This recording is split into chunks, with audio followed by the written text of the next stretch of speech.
पंजाब की अगर बात की जाए तो पंजाब की सत्ता में लगातार हलचल देखने को मिल रही है। कभी श्रोमणी अकाली दल पंजाब कांग्रेस पर निशाना साध रही है तो कभी पंजाब कांग्रेस श्रोमणी अकाली दल पर। मेरे साथ है न्यू दीप सर्विस के हरदीप सिंह डिम्पी ढिल्लों। सर, क्या कारण है, क्यों अगर बात करें तो ट्रांसपोर्ट मंत्री अमरिंदर सिंह राजा लगातार आप पर ही टारगेट कर रहे हैं? एक्चुअल बात ये है जी कि मैं उनका राइवल हूँ। मैं उनके अगेंस्ट इलेक्शन लड़ता हूँ, श्रोमणी अकाली दल की टिकट से और बहुजन समाज पार्टी की टिकट से। सो इसलिए राइवल को वैसे तो पॉलिटिशियंस अपनी पॉलिटिक्स के ज़रिए ही विरोध करते हैं, but he is a different kind of man. बड़ा ज़िद्दी टाइप का, बड़ा एरोगेंट तुसी कह लोगे। मतलब कि कोई भी ऐसी चीज़ नहीं जो मौका छोड़े हमारे ऊपर हमला करने का। जैसे थोड़ी देर पहले मेरे फादर की डेथ हो गई थी इन अप्रैल, तो 50-60 लोग हमारे घर में आए थे। मतलब कि that was the time of Covid. तो तभी भी इन्होंने हमारे अगेंस्ट एफआईआर लॉन्च कराई थी मेरे फादर के भोग के ऊपर भी। तो उसके बाद मेरे बेटे की शादी थी अक्टूबर में।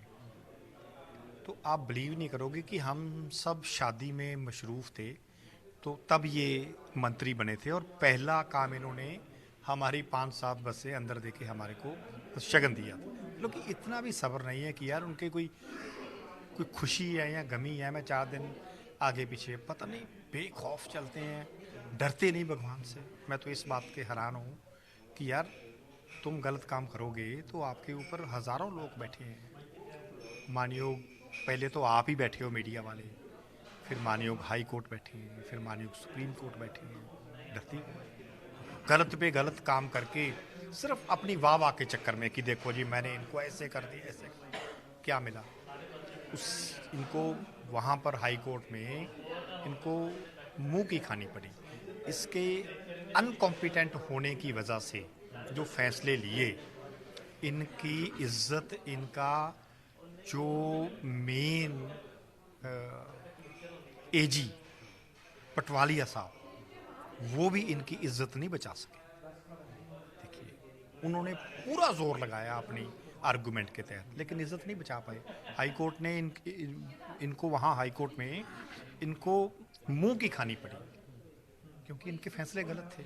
अगर बात करें तो अमरिंदर सिंह राजा जो ट्रांसपोर्ट मंत्री है, उनकी तरफ से आपके सारी बसेस के जो परमानेंट थे उसे रद्द कर दिया गया, जबकि हाई कोर्ट की तरफ से अब छोड़ने की अनुमति भी दे दी गई। लेकिन क्या अभी भी उनकी तरफ से कोई बस को रोका जा रहा है? बिल्कुल रोका जा रहा है जी, बसें छोड़ नहीं रही। ऑफिसर साहबान हमारी बसें नहीं छोड़ रहे, बोलते कि कुछ परमिट आपके एक्सपायर हैं।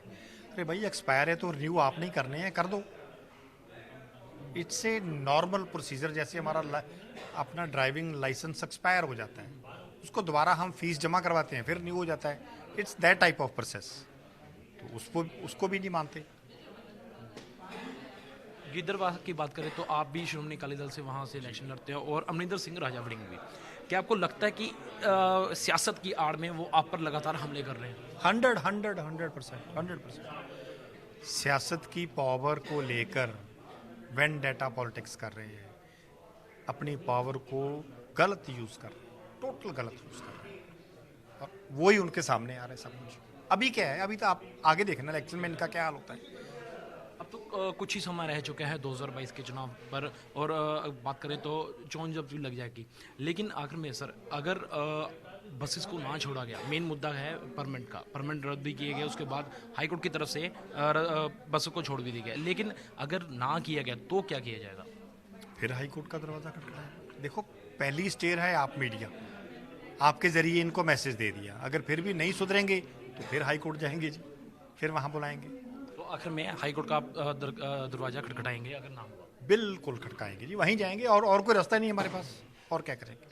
तो मेरे साथ थे हरिंदर सिंह डिम्पी ढिल्लों, जिनका साफ तौर पे कहना है कि अगर बात करें तो ट्रांसपोर्ट मंत्री अमरिंदर सिंह राजा की तरफ से इन पर लगातार टारगेट किया जा रहा है, जबकि इनकी जो बसें थीं वो इनका लाइसेंस जो वो रद्द भी कर दिया गया था। लेकिन कहीं ना कहीं हाईकोर्ट की तरफ से साफ तौर पर कह दिया गया था कि जो बसें उन्हें छोड़ दिया जाए, लेकिन अभी भी उनकी तरफ से जो बस हैं वो अभी भी रद्द नहीं की गई। आधी बसें छोड़ दी गई, लेकिन आधी बसें अभी भी उनके कब्जे में हैं।